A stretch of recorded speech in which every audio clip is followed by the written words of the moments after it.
Átomo de hidrogênio, números quânticos e orbitais. O átomo de hidrogênio possui um papel de destaque na história da física, pois foi o primeiro sistema que Schrödinger tratou com sua teoria de mecânica quântica.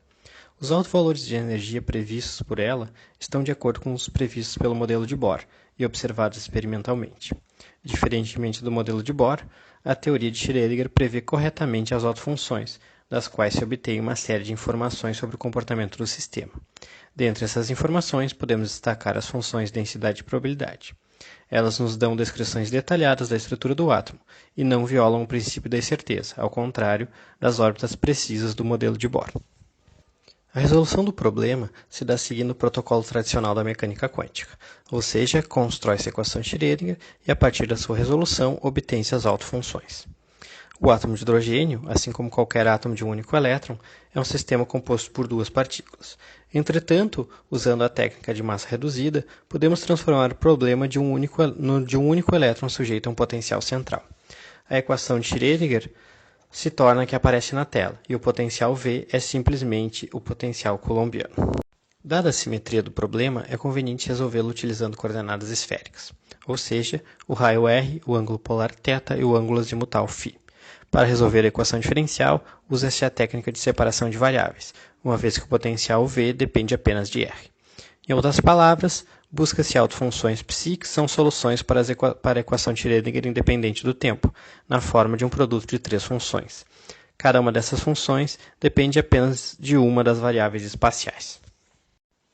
Conforme se desenvolve a resolução do problema, surgem naturalmente os chamados números quânticos. Esses números vão caracterizar as diferentes soluções fisicamente aceitáveis para o problema. Cada uma dessas soluções, que nada mais são que as autofunções ψ, representa um estado possível que o elétron pode assumir. Agora vamos falar um pouco mais sobre os números quânticos e, em seguida, sobre as autofunções.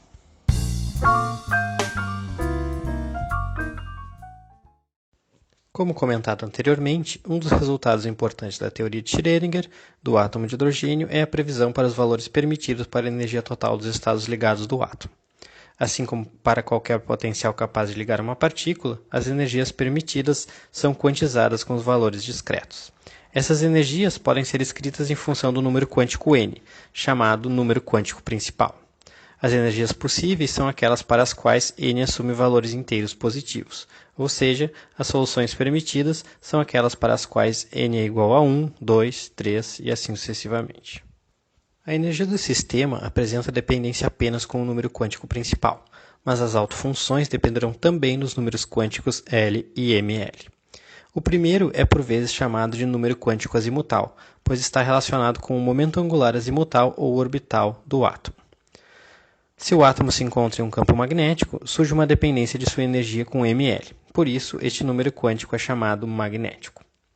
Para um dado alto valor de energia, ou seja, para certo valor de n, os números quânticos L e ML podem assumir diversos valores. Entretanto, precisam satisfazer as seguintes condições. L poderá ser igual a zero ou a um inteiro positivo menor do que n. ML poderá assumir valores inteiros entre menos L e mais L. Assim, para n igual a 1, L e ML só podem ser iguais a zero. Temos, portanto, uma única solução possível com energia E1.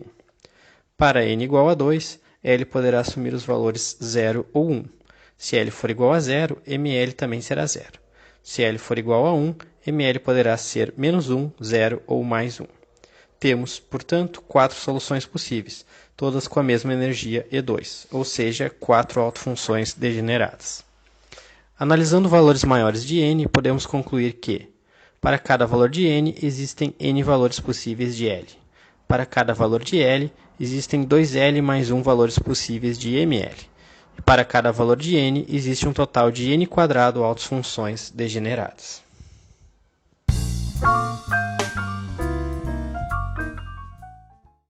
Como comentado anteriormente, através da solução da equação de Schrödinger, é possível encontrar as autofunções ψ, n, l, ml. Tais autofunções são por vezes chamadas de orbitais e descrevem o comportamento de um elétron em um estado estacionário. Para caracterizar completamente o estado quântico do elétron, é necessário um número quântico adicional. Este é chamado de número quântico de spin e pode assumir dois valores, mais 1/2 ou menos 1/2. Deixaríamos uma descrição mais precisa do spin eletrônico para outra oportunidade. É comum encontrarmos na literatura uma nomenclatura que rotula os orbitais apenas com base no número quântico principal n e o número quântico azimutal L.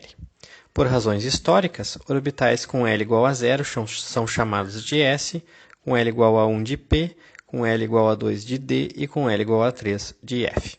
Assim, o estado caracterizado por n igual a 1, L igual a 0 e mL igual a 0 é chamado de 1s. Como só existe uma solução com n igual a 1 e L igual a 0, temos um único orbital 1s que representa dois estados possíveis para o elétron, caracterizados por duas configurações distintas de spin. Para n igual a 2 e L igual a 0, temos o orbital 2s, que também representa dois estados possíveis que podem ser ocupados pelo elétron. Já para o caso de n igual a 2 e L igual a 1, existem três valores possíveis para mL, a saber, mais 1, 0 ou menos 1.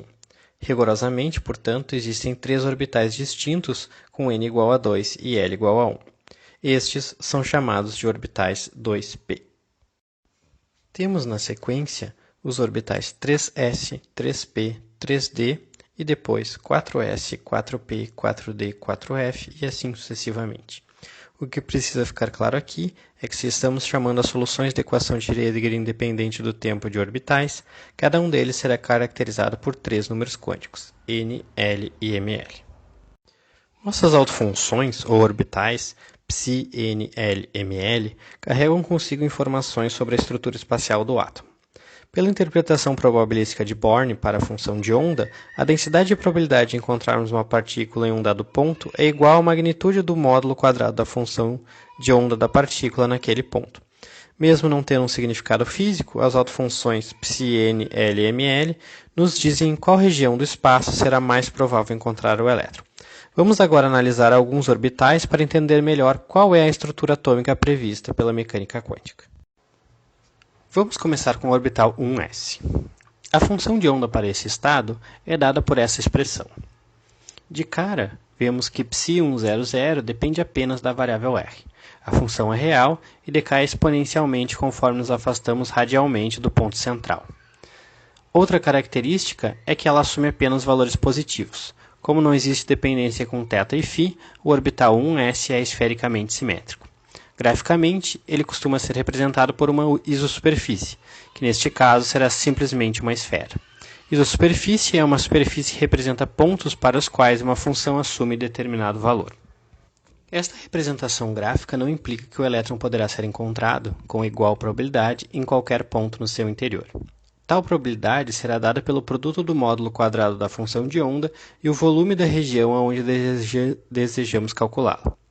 Como a função de onda depende, em geral, de três variáveis, não podemos representá-la com um gráfico em duas dimensões. Entretanto, é possível estudar sua dependência com cada coordenada separadamente. Vamos começar com a densidade de probabilidade radial, P de R. Ela é definida de maneira que P de R vezes dr é a probabilidade de encontrar um elétron em qualquer lugar com coordenada radial entre R e R mais dr. Integrando-se a densidade de probabilidade sobre o volume entre duas esferas de raio R e R mais dr, é fácil ver que P de R vezes dr é igual ao módulo quadrado da função R vezes R quadrado dr. Para o caso do orbital 1s, a densidade de probabilidade radial tem o comportamento que aparece neste gráfico. Seu valor máximo é encontrado em R igual a A0, sendo A0 o raio de Bohr, que vem a ser o raio da órbita de menor energia no modelo de Bohr. O valor esperado para R, entretanto, é ligeiramente maior do que A0. A razão é que a densidade de probabilidade radial é assimétrica em relação ao seu valor máximo. Existe uma probabilidade pequena, mas não desprezível, de encontrarmos o elétron em regiões onde R é grande em comparação com A0. O próximo orbital que vamos analisar é o 2s, cuja autofunção é dada por esta expressão. Assim como no caso do orbital 1s, temos dependência apenas com a variável r. Portanto, novamente simetria esférica.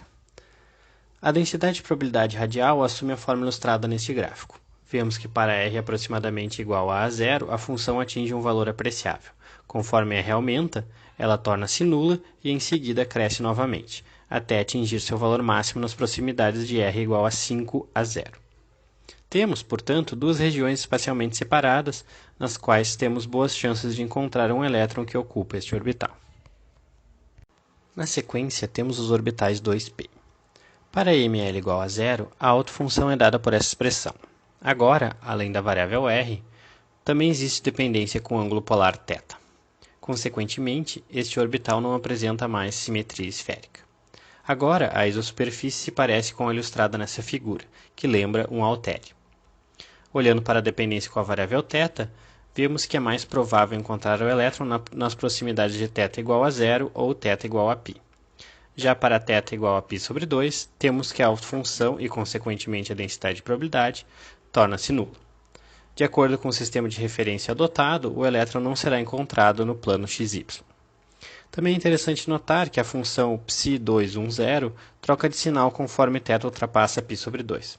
Essa diferença é normalmente representada por cores distintas na isosuperfície e pode ser interpretada como uma mudança de fase. As autofunções ψ211 e ψ2 podem ser escritas dessa forma, e a única diferença entre elas é o sinal do argumento exponencial em φ. Agora temos dependência com as três coordenadas esféricas. A dependência com a variável φ, entretanto, aparece apenas no fator de fase. Lembrando que no contexto da mecânica quântica, fase é um coeficiente complexo de valor absoluto unitário que multiplica a função de onda. Na representação gráfica desses orbitais, a fase aparece através do padrão de cores na isosuperfície. Como agora temos uma dependência com seno de θ, as isosuperfícies apresentam um formato de rosquinha.